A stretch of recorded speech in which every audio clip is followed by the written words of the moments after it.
Well, this has been a really tedious week and with AutoCAD, and I just wanted to kind of share what I was doing. We made that rope crimper or the wire crimper thing to make a wiggly wire so we could run some ropes and keep them from sliding along. So now I'm trying to figure out exactly how this is going to work, and I find that if I can't draw it, I probably can't build it. Now I'm, you know, to in this kind of context, like if you're making an organic piece of art, yeah, yeah. If you can't sketch it, you can't make it, maybe. But um, this kind of like technical layout in an organic way is quite challenging. So um, just switch up the scene here. So here we are looking at these ropes. So this took me a couple of days to draw, and this one's actually kind of the easier, as it turns out. But the ropes have to wrap over. They're spaced by a nut on this side. And that worked well. And then here's that wiggly wire that's keeping these from moving around. And this is a 1 inch spacing. And you can see, look, I'm not quite doing it right here. There's a little bit of funniness going on. They look good in the middle.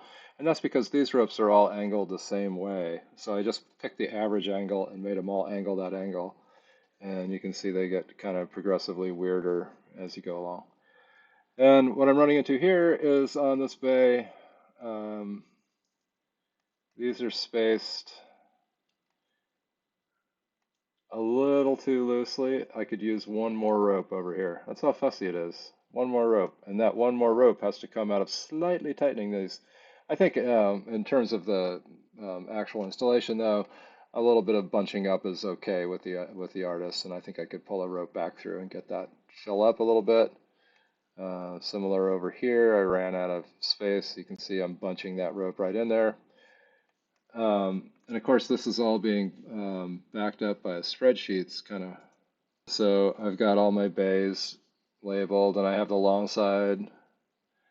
And this was originally to generate the length of rope required, which is kind of amazing. Like for this 750 feet, 1,200 feet in Bay R1 there, BR1, Bay BR1. That's a lot of rope. So I want to make sure I'm getting this right. So from my theoretical original calculations, I was getting whatever 1,200 feet, and then if I actually do the spline, the 3D spline at AutoCAD, it's coming out to just under 1,100 feet. So that's good. That means there'll be some extra rope because I'm sure there's going to be some that gets damaged just by the experience the last time. So I've got different spacings here on this side. This is all assuming that the ropes are spaced 1.25 inches on the long side to keep that all regular. That's just going to be regular. So at least when you look up, it looks sort of regular, at least on one end. And then I have to vary the spacing. And every one of these different spacings is a different set of gear teeth for the wire crimper. So right now I've gotten it down to 3. And I've got an upcoming problem coming up here. That's what the red's for. These are not long enough in the current drawing. So I've got my spreadsheets that are showing me like the difference, the relative lengths, the number of bolts that are going to fit. Well, how am I getting those lengths? What's the length I'm looking at, and how does that work? When I drew this, I drew the structure of the canopy. I used the head arc or the arc at the. These are meant to be a kind of a sail shape, so I call this the head and that's the tail. Whatever this was oriented on, I made that the common plane for all of the ones stepping up. So if you look from the top, they're all in a row, and they're all arcs. So if you get that lead tube lined up, where it's the on the UCS, the user coordinate system plane, I'm using the front plane. Then that's just a series of arcs stepped up in the Z direction. And what that lets me do is get right in there, and I can rotate things around the center of those defining arcs, and it makes it easy to space all these things out. So I kind of knew that was coming up back in the days, and And also, like, how else? That way, they're all on a common plane, and I can lay them flat on the table and figure out how the copes are going to go and stuff like that. If they're all crazy, then it just becomes you need to have something to be kind of solidly defined. So I picked that. So these are arcs, and they're all, if you look at it from the front, they're all lined up perfectly. And of course, the real world, they're going to be what they are, but and then the next step is figuring out like, okay, where are these nuts going to go and where are those wires going to go? Well, the ropes that are wrapping from here to there, I mean, they want to go down the middle of those tubes and be that line on the outside. So I use and all these things have it's not just a tube, there's a center line arc that defines the tube. And that's, there it is, there's that arc. And it's just an arc, and there's a center point down there. And so using those arcs, I made a surface, and then I can lay the tubes on the surface and find that intersection where the ropes are going to go. So there's going to be a rope running right along there, and there's going to be a rope running, wrapping around over here. And those are the links that I'm using. So I've got all my arcs defined. I know where my tubes intersect on my surface. And now I've got those rope intersection lines along the tube. Oh my God, bear with me. We'll get through this quick here, I promise. If anybody's still watching, I mean, let me know and I'll send you a prize. Anyway, okay, so we got CR2. We know kind of what's going on. So let's look at what it takes to fill this up with rope. And I'm just going to get oriented up here and isolate some things. We're going to wrap bay CR2 with ropes. And I have not figured out how to make this process very pleasant. Each one takes me, like this one took me an hour. It's one of the medium-sized ones. The other ones can take 2 hours or just 2 hours of just clicking. I've got a block here that I'm using to generate my rope center lines. And there's the arc of the rope coming above the tube and the arc going below the tube. And I made them different colors just so I can kind of see when I'm doing the zigzag wrap, as you'll see later. That circle is the diameter of the rope. This is a z-axis vector, and this is a pointer, so I can see which way the rope is pointing. And you'll see why that's important in a minute.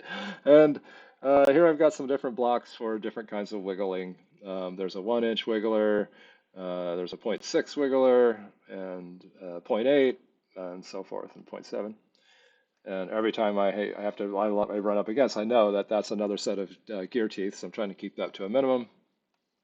So here, let's just look at what it takes to wrap CR2 here. So I get my rope gizmo lined up there in plan view. It's just plunked right in the midpoint.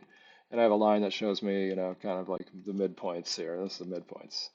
And so now, this is what I was running into earlier, is if I just start spacing these around and then connecting them, like, it's going to be kind of a lumpy intersection because the ropes are going to be wrapping basically back and forth to each other. And you end up with these weird intersections. Because what I really needed to do first in that bee canopy is just go ahead and line these things up to each other. And to do that, I'm going to go to this kind of view. And like these things want to be pointing at each other. And this is so that wants to be pointing at that one. And this wants to be pointing at this one. And now when I draw my lines, they'll look like they're coming off and going back and forth in a nice way. So my steps are to get them kind of, and they're still wonky in plan view, but that's okay because if I make them line up this is all I did last time was make them line up at each other and then array them around that various circles. And I ended up these are they're constantly moving at a different angle. But the first step is to get what I just did, and then let's turn on the spacer nuts and stuff because they're all part of this package. So you get these spacers all at the same time because you're looking at it from the front view, and you're digging at the center to center. You get them all laid out all the way around, and then you do the same. And then you got to do some double checking because this is what I run into. It's like you can deal with the one more on this side, 57, 58. That's okay. Ideally, they're the same number. Sometimes this number is a little bigger, like it wants more ropes than will fit back here, which is okay. So you got to tighten up the spacing. So a lot of testing and tuning goes on in this particular step. But now the next step is to make all these things point at each other. As we saw, like we want to get rid of this weird angle of intersection.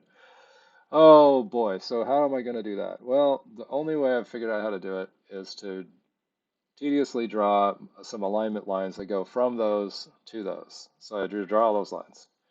And now I have something to kind of aim for. And then you get yourself set up on this using that vector right there. And then you can rotate around until it lines up. Wouldn't it be great if I could just say, do that everywhere? But nope, I have to actually click and do that everywhere. And I've been kind of cheating. I've used a UCS but defined by that line and do a batch, and then this line, and then do a batch, because I'm not trying to get picture perfect here. And then once all those are all lined up and pointing at each other more or less, then the fun part happens. And this one is really tedious. I've actually been using my joystick so I can click with my left hand uh, because my right hand gets to the point where I can't even tell if I'm clicking or not. So I can steer with the right hand and click with the left hand. And I pretend that I'm a Jedi TIE fighter or whatever. And you go pew, pew, pew, pew, pew, pew, pew, pew, pew, pew, pew, and draw that 3D line.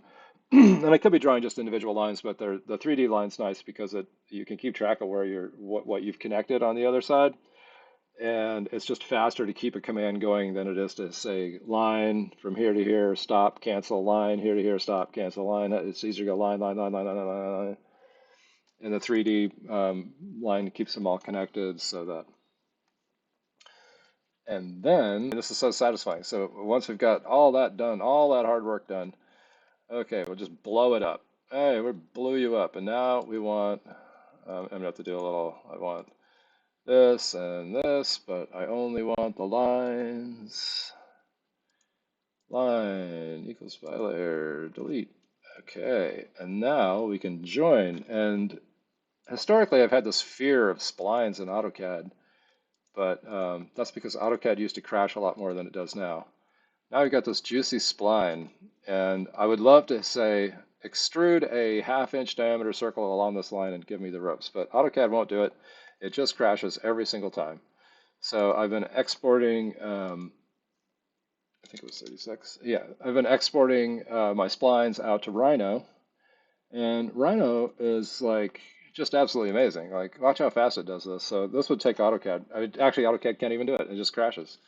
But I can say, I want this thing, and I want to wrap it with make it a pipe, and I want it to start at a ½ inch radius and end at a ½ inch radius and constant all the way along. Boom, there it is. It's so fast. And then I can, there it is. Boopity boopity boop. Easy peasy. And then I can import that into AutoCAD. Okay, good job.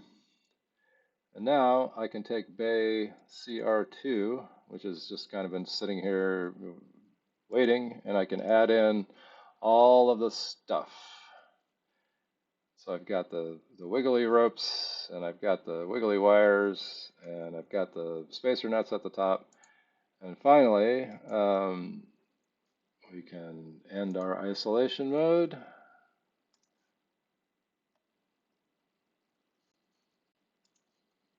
And go back and look at it. And the computer is pretty great, but it definitely starts to bog down after a while. And there it is, sitting there. Okay, that's looking good. And how's it look over here on the piece? Oh, look at that. It's all wrapped up. And in looking at it now, maybe I would have done, started one wrap over there. It's starting to crash in. I might be able to get another wrap here. And I can bring this rope probably back. Not sure where it ends actually. Yeah, I can probably want to run this rope back up and tie it. And I might even be able to sneak one in there and tie it back here. But having this model is definitely going to help me because now I can look at it and be like, okay, that is the 0.6 spacing and it looks just a little tight, but I am crashing into this tube over here, so maybe that's about right actually. Maybe I just want to start one over there. So that'll be very helpful when it comes time in the shop to actually start attacking these wires. And it also tells me the length of the rope. And oh my God, I was able to draw it, so I'll be able to build it. And that is the whole thing I'm doing here. Because if I can spend an hour in the computer drawing this rope, I'll save so many hours of messing around in the shop trying to figure it out. Whereas if I have a plan going in, at least I got a plan going in. I know how long the rope's going to be. I know what kind of spacing needs to happen at the short side, and I won't have to worry about all that rope getting bunched up and it just being such a drag like it was last time. Like it took me all day to rig one bay. Like I don't know, it was like 4 or 5 hours of just pulling ropes back and forth because I just couldn't get it right. It was all bunching up, and I had to figure out another way of doing it. I think I was there till like 10 o'clock at night. Just you know what I mean? So if I can sit here and drink coffee and listen to an audiobook and do this kind of tedious work, I know the project will be a success. So that's what I'm doing. And also, I know how many teeth to make for the wiggly crimper because obviously there's got to be multiple row spacings. That means multiple gear sets. That means those have to be removable very easily. It means they have to work in and not be a one-off. It's got to be a machine with flexibility. And I've started laying that out. I think it's in this drawing. I'm not sure actually where that's at. I've got a lot of drawings going, and no matter how organized I get, oh, they're starting to be figuring it out. But yeah. Oh, and there's the Bridgeport. Oh, I thought about coping. That didn't work at all. Anyway, that's enough of this stuff. If anybody watches this, let me know. I'll send you a puppy or something. Thanks.